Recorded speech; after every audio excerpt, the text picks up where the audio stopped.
Legal and constitution history का paper है। पहली बार जब मैं पेपर देने गया तो मैंने इतने सारे बच्चे देखे जो कि बैक देना है। एक पेपर है कि बहुत सारे बच्चों की बैक लगी है।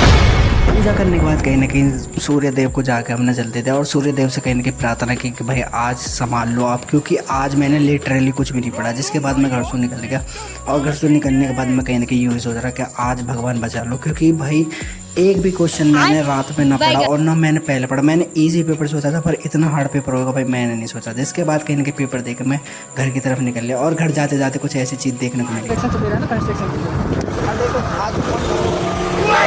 कौन क्या करें इसको बताओ।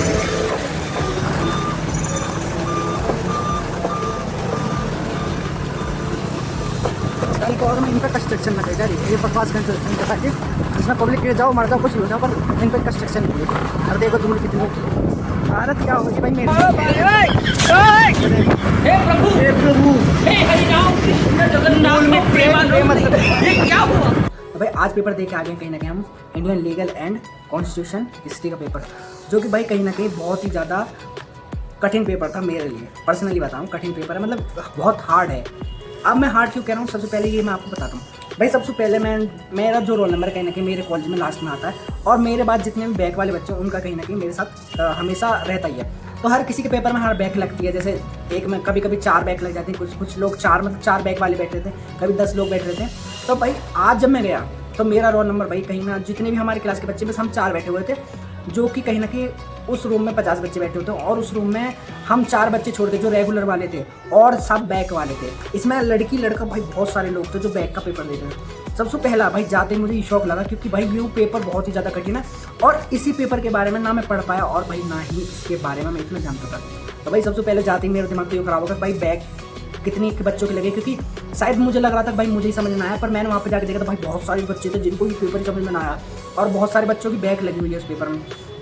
मुझसे आगे एक लड़की बैठती है जिसको जो मैं हमेशा देखता हूँ कि यार अच्छी तरह से पेपर लिखती है और वो हमेशा हेल्प भी कर देती है। कभी मैं उसकी हेल्प कर देता हूँ, कभी वो मेरी हेल्प कर देती है। तो आज जब मैं कुछ चीज़ पर अटक गया था तो मैंने उससे थोड़ा कहा कि भाई मुझे बताओ, तो उसने कहा कि मुझे भी इस पेपर में कुछ भी नहीं आता, क्योंकि मेरे भी समझ में नहीं आया। तो भाई मुझे तो शॉकिंग ये हो रहा था, सबसे पहले तो जितने बच्चों की बैक लगी हुई थी सारे बच्चे वहीं पर बैठे होते, और दूसरा शॉकिंग ये था कि वो जो लड़की पढ़ने वाली है जो मुझसे आगे बैठी थी और या मैं उसकी हेल्प करती थी या वो मेरी करती थी, आज उसको भी नहीं पता था। तो इस पेपर को भाई देख कर लगता है कि ये पेपर बहुत ही ज़्यादा मतलब बैक लगवा रहा है बच्चों की। अब बात करते हैं इस पेपर के बारे में। तो इस पेपर में क्या है, इस पेपर में सबसे पहला जो क्वेश्चन है वो कहीं है सेटलमेंट इन मद्रास। मद्रास में सेटलमेंट, अगर जो आपने मद्रास पढ़ा होगा तो मद्रास के बारे में पूछ रहा है कि मद्रास का जो स्टैब्लिशमेंट है वो अंग्रेजों का कैसे हुआ। तो सबसे पहले जो अंग्रेज कहीं ना कहीं 1612 में कहीं ना कहीं इनका स्टैब्लिशमेंट हुआ था मद्रास में। तो वही उसी बारे में लिखना था कि इनका प्रशासन कैसा था, और मतलब 4 नंबर का आया था। पहली बार मैं देख रहा हूँ कि पेपर में 4 नंबर के भी कुछ क्वेश्चन आए हैं जो कि इसमें बताएगा। दूसरा इसमें मेयर कोर्ट के बारे में आप जानते होंगे कि कहीं ना कहीं 1724 में इस्टेब्लिश हुआ था, 24 दिसंबर शायद को इस्टेब्लिश हुआ था। तीसरा इसमें जुडिशल प्लान 1772, जो कि आप जानते होंगे कि जुडिशल प्लान जो है 1772 था भाई।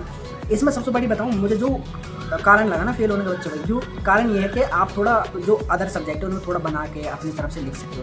अरे भाई इसमें आप बना के नहीं लिख सकते, इसमें आपको एग्जैक्ट ऐसा लिखना पड़ता है जैसा हुआ था उस समय। तो भाई ये भी रीज़न था। तो जुडिशल जो प्लान था वो आपने पढ़ा होगा, तो भाई उसमें कहीं ना कहीं इसमें पूछा गया। तो इसमें एक और क्वेश्चन है the first law of commission 1835, जो कि भाई बहुत ही ज़्यादा शॉकिंग क्वेश्चन था जो मैंने कहीं नहीं पढ़ा। मैंने शायद मैं पढ़ने में थोड़ा मैं रह गया क्योंकि मैंने भाई रिवीजन नहीं करा और मैंने एंड टाइम पे ही पढ़ा था। मैं इसको ईजी वे में लेकर चल रहा था कि भाई इसको लास्ट में पढ़ लेंगे, इतना कोई इंपॉर्टेंट पेपर ना।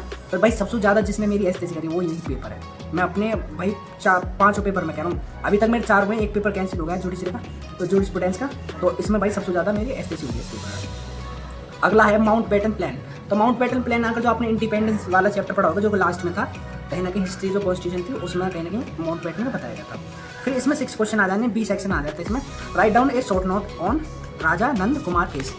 आपने भाई केस पढ़ा होगा जो कि कौंसिल में राजा नंद कुमार थे जिन्होंने कहीं ना कहीं जो गवर्नर थे उनके खिलाफ भ्रष्टाचार का केस दिया था, जिसके बाद गवर्नर को दोषी समझा गया था और दोषी समझने के बाद कहीं ना कहीं गवर्नर ने उन पर भी आरोप लगा के उन्हें भी फांसी से दिलाई थी। उस बारे में इससे शॉर्ट नोट लेना था। इसमें अगर जो भाई देखो तो आप ये 10 नंबर फ्री हैं, अगर जो मैं आपको कहता हूँ ये 10 नंबर, अगर जो आप इस केस के बारे में जानते हो तो भाई आपके 10 नंबर पक्के। 7 नंबर का जो क्वेश्चन है वो कहीं ना कहीं है why the charter act 1833 is called with water sealed in legal history of India. यानी 1933 का राजाज्ञा को भारत के विधिक इतिहास की प्रमुख घटना क्यों कहा जाता है। भाई 1833 के बारे में आप जानते हो, अगर जो आपने ये चैप्टर पढ़ा है तो 1833 को क्यों हिस्ट्री की महत्वपूर्ण घटना किया जा रहा है, क्योंकि भाई इसमें बहुत सारे बदलाव किए गए थे इंडिया को लेकर, अगर जो आप जानते होगे तो लीगल सिस्टम में और जो प्रशासनिक संबंधी थी और कहीं ना कहीं गवर्नर की पावर इस समय बहुत ज़्यादा हो गई थी, तो उसको लेकर भी था। तो इसमें 8वां जो क्वेश्चन है भाई मेरी समझ से बाहर है, मुझे समझ में नहीं आया क्वेश्चन, और अब तक भी मुझे समझ में आया। Description the doctrine of paramounts in the construct of natives states. पता नहीं क्या क्वेश्चन है, मतलब इसका रीज़न ही समझ में नहीं आया, ये कहाँ था, कैसे आया है, ये भी मुझे समझ में आया। देशी सियासतों के संदर्भ में परमाधिकार के सिद्धांत को वर्णित कीजिए। पता नहीं क्या है भाई, समझ में नहीं आया बिल्कुल।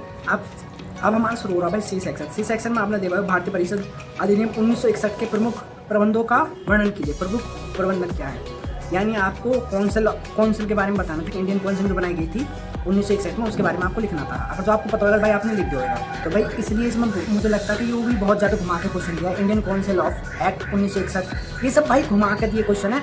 अगर जो आप इसमें सीधा सीधा भी लिखोगे ना भाई, आपसे ऐसे कन्फ्यूजन हो जाएगा, क्योंकि आपको कहीं ना कहीं हमें आदत है कि यार हम कोई क्वेश्चन करते हैं तो हमें बना के थोड़ा बहुत अपनी ओर से लिखते हैं, पर इसमें भाई आप बनाओगे कैसे। इंडियन काउंसिल में जो चीज़ हुई है वही चीज़ लिखनी है, इसलिए इसमें ज़्यादातर लोगों की बैक लगे। भाई मैंने तो यही चीज़ नोटिस करी इसमें। अगर जो आपने कुछ और चीज़ नोटिस करी भाई कमेंट करके बता दो, मैं भी जानना चाहता हूँ कि भाई मेरी जो थिंकिंग है वो सही है गलत है। तो इसमें भाई 10वां क्वेश्चन है, the charter act 1933 made way certain sweeping change in the constitution structure of the company government in India. Elaborate. राजकीय अधिनियम 1933 में भारत की कंपनी शासन संवैधानिक संरचना में आमूलचूल परिवर्तन किया। विस्तार पूर्वक समझाइए। यानी इसमें भाई आपको जो इंडियन जो चार्टर एक्ट था 1933 में क्या क्या बदलाव किए गए थे। जैसे इसमें कुछ कंपनियों को परमिशन दे दी गई थी। पहले क्या था कि भाई कहीं ना कहीं जो केवल ईस्ट इंडिया कंपनी ही व्यापार कर सकती थी, जिसमें कहीं ना कहीं उस चीज़ को हटा दिया गया था। चाय और चीनी को छोड़ के हर जगह व्यापार कर सकती थी ईस्ट इंडिया कंपनी, मतलब इंग्लैंड की और भी कंपनियाँ। भाई इसमें कई बदलाव किए गए थे जो आप देख सकते हो। तो इसमें 11 क्वेश्चन है, describe the chief of judiciary plan of 1780 in detail. यानी 1780 में कार्य योजना के प्रमुख बिंदुओं को विस्तार से समझाइए।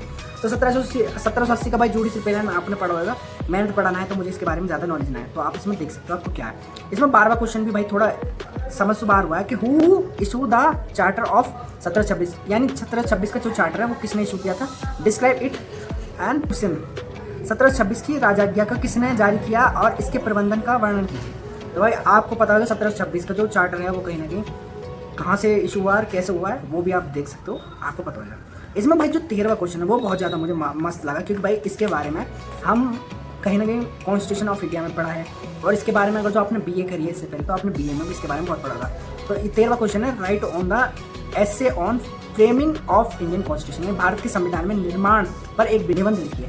यानी आपको भारत के जो कॉन्स्टिट्यूशन बनाया गया है उस पर निबंध लिखना था कि कैसे कॉन्स्टिट्यूशन बना, कब बनाए, किस तरह से फ्रेमिंग हुई है, और इसमें कहीं ना कहीं आपको जो है जो माउंट बेड प्लान है उसके बारे में बताना था। यहाँ में छुपी हुई हिडन चीज़ें थी जो आपको बतानी थी। इसको आप 2 पेज या 4 पेज में लिख के आते तो भाई आपको पूरे नंबर मिल सकते थे। तो भाई इस ओवरऑल में अगर जो पेपर को देख कर तो भाई सबसे कठिन पेपर अब तक जो 4 पेपर मैं कर चुका हूँ उनमें सबसे कठिन पेपर ही हुआ है, क्योंकि मैंने सबसे ज़्यादा लोग देखे इसमें जो बैक देना आए थे, और भाई मैंने खुद ने एक्सपीरियंस किया कि मुझे बहुत सारे पेपर याद हो जाए, मतलब बहुत सारी चीज़ें हैं जो मैं अच्छे से पेपर मॉडर्न में लिखा हूँ, पर इस पेपर में भाई बहुत ज़्यादा कठिन पेपर है जिसमें लिखना बहुत ज़्यादा दिक्कत आई मेरे को, और भाई मुझे समझने में और लिखने में और कई चीज़ों में बहुत सारी दिक्कत आई। तो भाई ये थी आज की वीडियो, आपको कैसी लगी भाई लाइक कर दो, कमेंट कर दो, शेयर करना, सब्सक्राइब कर दो। Thank you so much for watching.